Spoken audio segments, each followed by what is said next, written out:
This week on Arts InSight, breaking down the ballet shoe. For a ballet dancer, point shoes are like the most important instrument that you have. It's basically an extension of your body. A backpack of art tools. The backpacks, in a sense, give us those tools to be able to go in deeper and have a deeper experience with the artworks in our collection. Stringed instruments get a whole new sound. Some people are shocked that it's, wait, that's a classical instrument. How dare you play rock music on it? And a double dose of collaboration. It's the arts, so it ain't easy. But I do think that we are stronger together. I'm Ernie Moose, and it's time to get Arts InSight.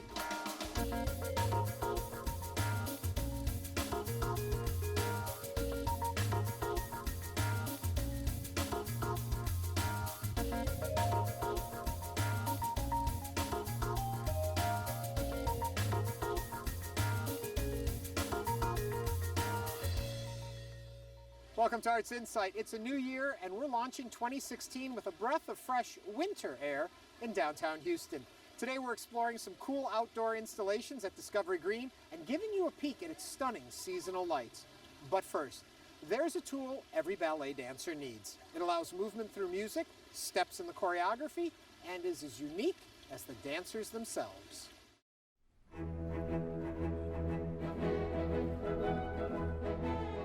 The shoes are a very, very big deal. It is the tool that the dancers need to do their job. When you're dancing, you want to be thinking about your technique, you want to be thinking about your performance, you want to be thinking about the story that you're playing out on stage. You don't want to be thinking about your foot pain or my shoe's falling off or my shoe is dying. Building the perfect tool for them is really very, very important. My name is Molly Searcy, and I am the shoe room coordinator for Houston Ballet. We have over 50 dancers at Houston Ballet in our company, and each of the dancers has a specific shoe need. The women need custom shoes most of the time, custom point shoes. They are on their toes, you know, anywhere from 6 to 8 hours a day, 6 days a week. Hey Molly. Hi. How's it going? Good, how are you? Good. We're always working to find the best shoe. My feet are two different sizes. I wear a 9.5 on my right and a 10 on my left. It makes getting shoes a little bit more challenging for Molly. Yeah, and this is too tight in here. Mm-hmm. Right, because I feel like bubbling out here.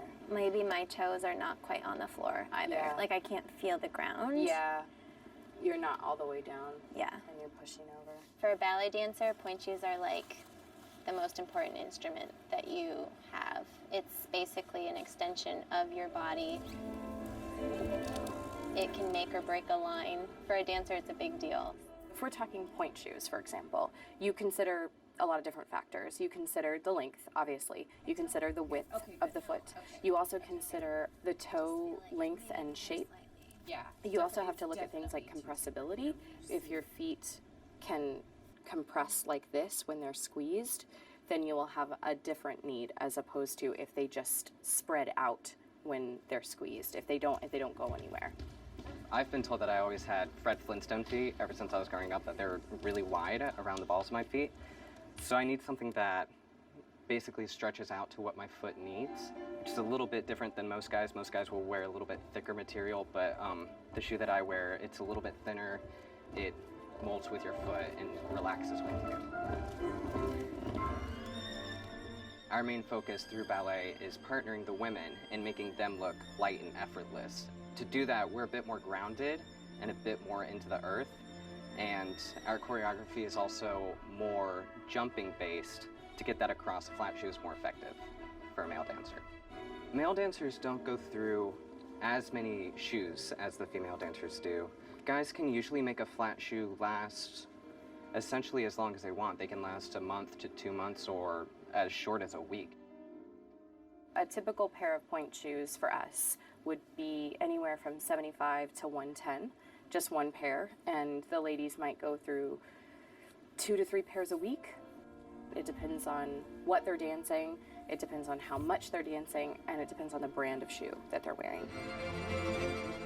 For different ballets, the choreographer might have a vision of what they want the costumes to look like, what they want the bodies to look like, and that starts with the movement and goes all the way into the costume to the end of the foot. For the men's flat shoes, we will dye them to match their costumes. And sometimes it could be just a slight variation where we need cream and not white. I love ballet so much. It is just the greatest thing. And the dancers here are unbelievable. They're unbelievable. They're unbelievably good and they're unbelievably dedicated. And every time I go and see a show, I'm so inspired. They make me want to do my job well.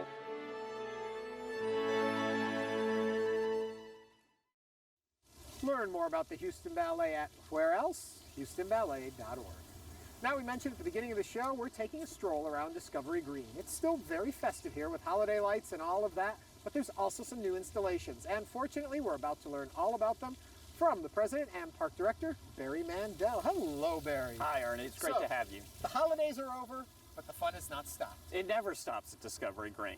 You know, we've got some really unique aspects that people can still enjoy that kind of were carried over from the holidays as well as the new year. You've still got ice skating. Ice skating goes up until the first weekend in February. And how do you keep the ice cold? You know, it's really unique. It's only in Houston. You can actually, there are days you can stand on our promenade and there'll be kids skating on one side of you as kids in a fountain, in a water feature on the other side of you. Only in Houston. But it's this extensive kind of network of glycol tubing and chillers that we have that allows us to have the only outdoor ice skating rink in the Southwest. Well, we're thrilled that we have it, but there's a lot of other things too. Yeah, you know, a lot of the focus of the park now is on art. It's temporary art installations to give people kind of access to art from a very different vantage point. Two of the newest ones we have are Los Trumpos that come from Mexico, which are 20 of these life-size tops that kids are able to interact with, to spin and to jump on and to turn themselves around. But it's a great, unique way for them to be able to interact with art. I love the interactivity of it too, because I think if you had put it here and said not to act, they're still going to interact with Absolutely, absolutely. We encourage it. And actually on Friday evenings, we have other arts organizations that come and incorporate the art installation into their particular art discipline. So you may find a poet inside one of the tops, or you may find a dance organization that has incorporated the tops as part of their scenery, if you will, of their performance. And then you've also got a field of lights back here too. And then we have another installation from the United Kingdom called Fields of Light. It's from an artist named Bruce Monroe, and it was so popular last year that we had to bring it back one more time for people. And it is this network, this field of fiber optic tubes with these fluorescent globes on the top of it, and this rolling light that takes you and that cascades down the Oak LA. It is absolutely stunning. When you look at the park and the time that you've been here and the changes that have happened, how do you feel? What do you see? I'm kind of overwhelmed. I'm not sure I understand a lot of it. I'm not sure I understand how Houstonians have gravitated to this park the way they have, how they hold it the way they do, how they view it and how they care for it the way they do. We have had some huge events in this park. The opening of the ice rink a couple of months ago, we had 20,000 people that evening. And you leave and come back the next morning, and I give my crew credit, but the place is clean. And it's because of the care that Houstonians still hold this place 7 years into it. Okay, what do you have on the horizon? What's coming up? So, you know, we've started a new year, and I mean, a big focus for us is to continuing to activate the park for Houstonians. So there are concerts that'll be here in the spring. There are exercise classes that'll be here in the spring. There are films that will be here in the spring. There are festivals. But beginning of April, we welcome the NCAA in Final Four. And there are going to be some huge concerts that will take place that very first weekend of April. Well, to find out everything going on at the park, where can people go? DiscoveryGreen.org. Barry, thank you very much. Absolutely. Next, let's go inside a fine art museum where kids are getting backpacks stuffed with activities to increase critical thinking and foster a deeper experience with art.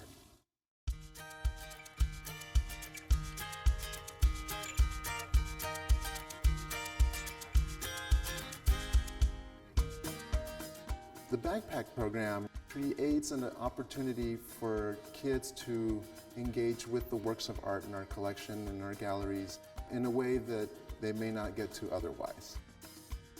The backpacks are actually backpacks that are filled with objects and curriculum and activities that kids can do with parents that allow them to interact with the art in a way that they can't by just looking. Part of what the backpack tries to do is to also encourage learning to be visual thinkers and critical thinkers.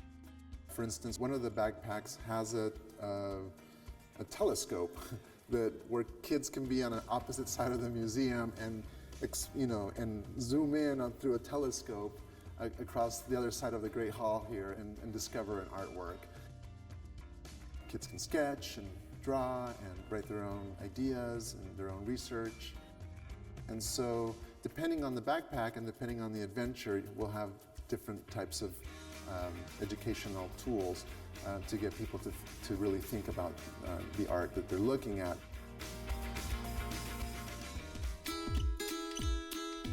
Kids and adults learn in many different ways, and that just absorbing knowledge is not sufficient. You can learn through visual, or you can learn through auditory by listening. You can learn by movement, which is kinesthetic.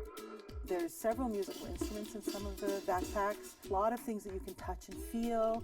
The backpacks really try to incorporate all of this experience, as well as the idea of involving all of your senses, just to really engage all of the senses so that the learning is much more, is deeper and richer and makes many more connections to what the children have in their lives.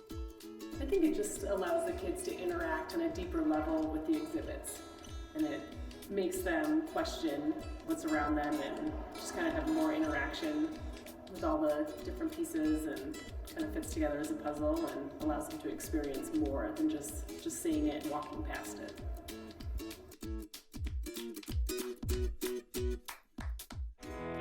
I think it's important for children to learn about art. It expands their horizons. I think that it gives them the opportunity to learn and know that it doesn't matter where you come from, you still can be an artist.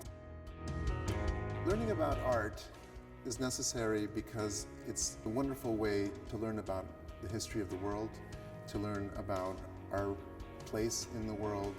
It celebrates our humanity and it celebrates our intelligence, our creativity. I think it's just one of the best things that we can do as humans. So I think the backpack program supports this need to learn about art. We've learned through art education that you can go in deeper. I mean, you can come into a museum and sit in front of a painting and stare at it for, 2 hours, and you can come back next week and do the same thing and discover all kinds of things about that artwork, right? And so the backpacks, in a sense, give us those tools to be able to go in deeper and have a deeper experience with the artworks in our collection. So it helps us interpret those artworks and look at them and ask questions about them and try to, to spark our curiosity about how they were made, where they come from, why are they significant, what is their relevance. And so I think backpacks are just a wonderful way of drawing out our curiosity and making education fun. For more information, visit umfa.utah.edu. Moving on, Violectric is a group that combines the energy and irreverence of rock and roll with the sweet sounds of violins and violas. The result is electronic music unlike any you've heard before.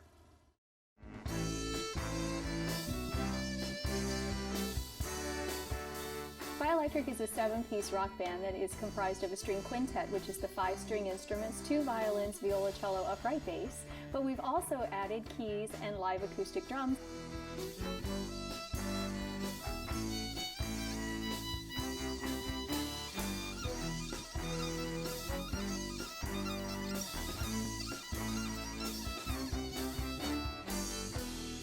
But I think the idea started way back when, and I won't say what year, but I will say that my dad was listening to vinyl records, specifically Led Zeppelin, Physical Graffiti, and on that is a song called Kashmir, and they used live strings.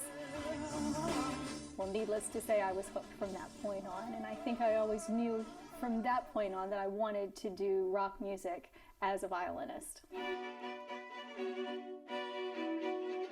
It is definitely unique for strings to be in a rock genre, but yet it's actually been happening for at least the last 50 years or so.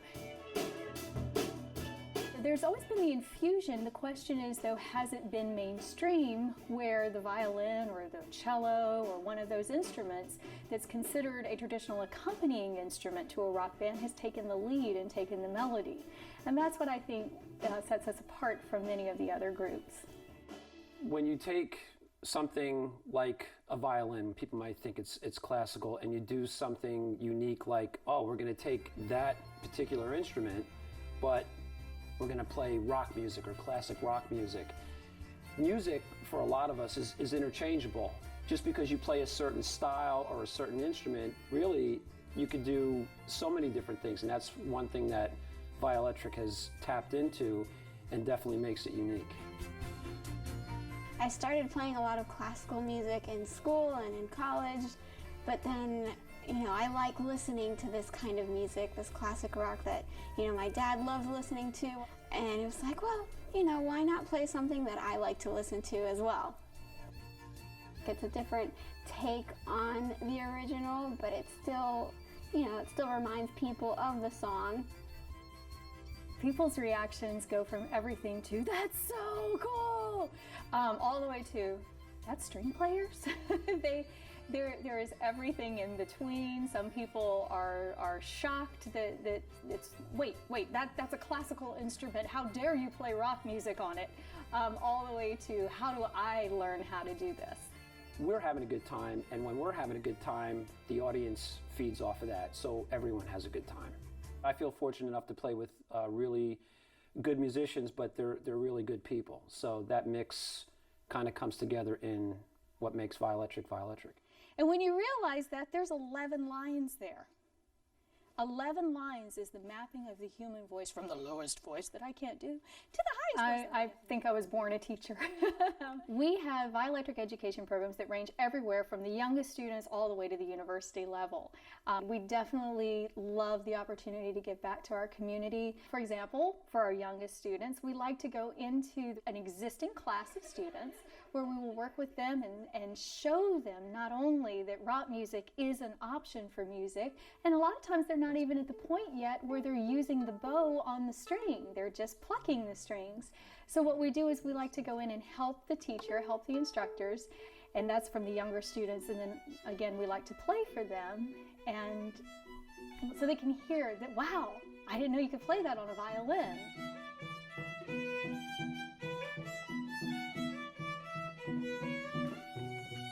People think, oh, that's guitar music, or oh, that's vocal music, and yet here we are playing it on traditional string instruments that they're used to seeing in a symphony or with the opera and ballet. I think it's an amazing opportunity to have artists such as Violetric in the Central Florida community willing to come into the Dr. Phillips Center School of the Arts, because I think it motivates kids to be able to see professionals who are working in their field and have one-on-one access with them. Violetric works all over the world. And if I was a 10-year-old violin student and I had Michelle Jones helping me learn fingering on my violin, it would be very impactful and meaningful.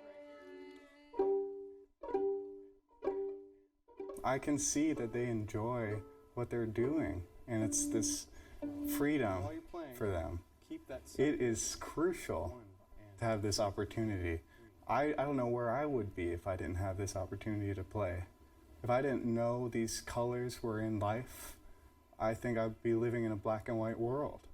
Maybe one day they'll be doctors and lawyers, but they'll still love music. It's really fun having them here because we get to know how to do it, and they helped us a lot and let us learn new things. We learned how to use the bow a little bit more, how to hold it and put it on the violin. And I was around a lot of musicians when I was younger, but never stringed instruments. So it just seems like magic to me that they can move their hands up and down and hit the right notes. And it was great to actually ask somebody, wait, is this magic? How are you doing that?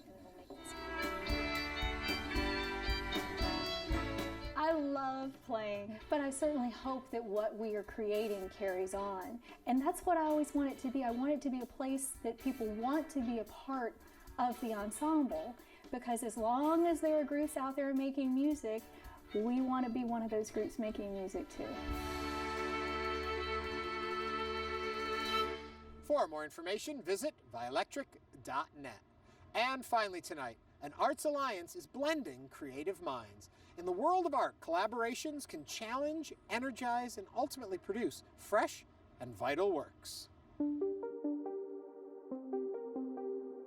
As a new ballet springs into production, the Dayton Performing Arts Alliance is in the midst of another creative collaboration. I just find it endlessly fascinating to watch the work that Karen does with the dancers in the studio, because she's, in a way, essentially doing the same job that I do, but in a different medium, a different discipline with different language.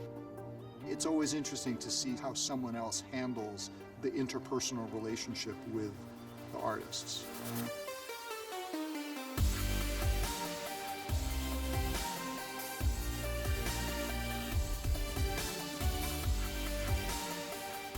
For every minute of choreography you see, it's between an hour and 2 hours of work. But you really have to find things within the music, within the layers, to be able to start to pull steps from it. I can remember times when I would see a phrase in my head and then look and see that it actually came to fruition.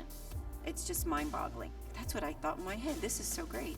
It's also nice to see what the dancers have to bring to it. I mean, you might give them something, it may not work, and so you're seeing where they're going to go with it. But that's a really important way for a dancer to grow, because it helps them become choreographers themselves. It helps them to listen to the music better. They become part of the creation. People will say, oh, it's Karen's ballet, and I always say, you know, it's not my, because I didn't do that step. They did that step. The preparation routine for the musicians and the dancers is very different. The dancers, you know, take a fairly long period of time to learn the work. Standard is a 5-week rehearsal period to put on a show. And then our weeks are normally 6-day weeks, working about 9 to 5. The musicians, on the other hand, you know, they have the music in hand about a month ahead of time, and they work on their own. For us to put together a ballet performance in 3 rehearsals, including the dress rehearsals with the stage and everything else, is a fairly normal occurrence, and it sounds insane, but that's the way we do it. As long as everyone does their homework, we're good. Neil is wonderful, Neil Gittleman, our conductor, because he will come into the studio and watch and read the music at the same time. I spend time in the ballet studio watching the piece and learning what happens and making little squiggles in my score so that I know what's happening in the dance vis-a-vis the music. We can't ask for more than that, and I think that that's one of the key components to getting it right. Dancing to live music is so much better. I love it. When we're dancing with the Dayton Philharmonic, you can feel energy in the building. It's just a complete package. You can hear the instruments better.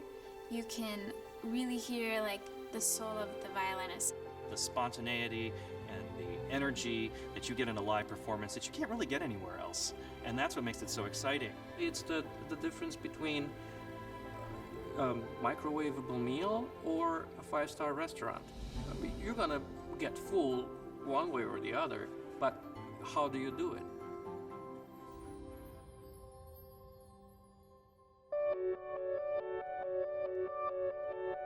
The new ballet is about the decisions we make in our journey through life. 4 weeks from curtain, creative decisions are beginning to take their final form. We might finish it today or tomorrow, so I don't actually know how it's gonna end yet. Now I don't even have the music for it.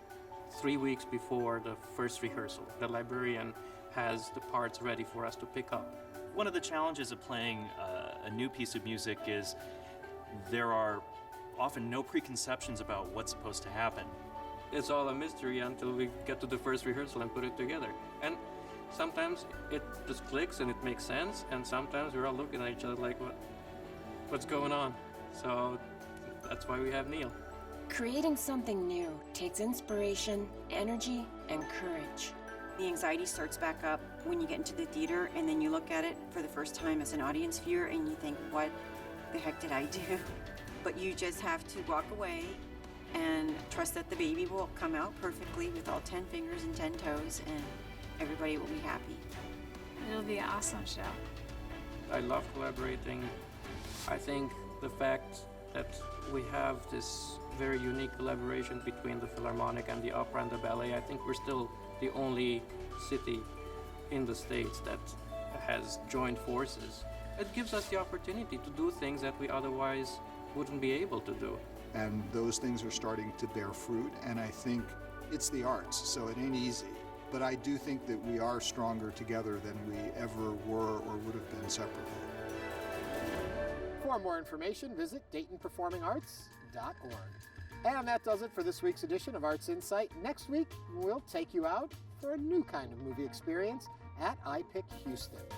Also, thanks to Discovery Green for sharing their park with us tonight and the gorgeous scenery. And for all of us here at Houston Public Media, I'm Ernie Manous. Thanks for watching, and have a great week.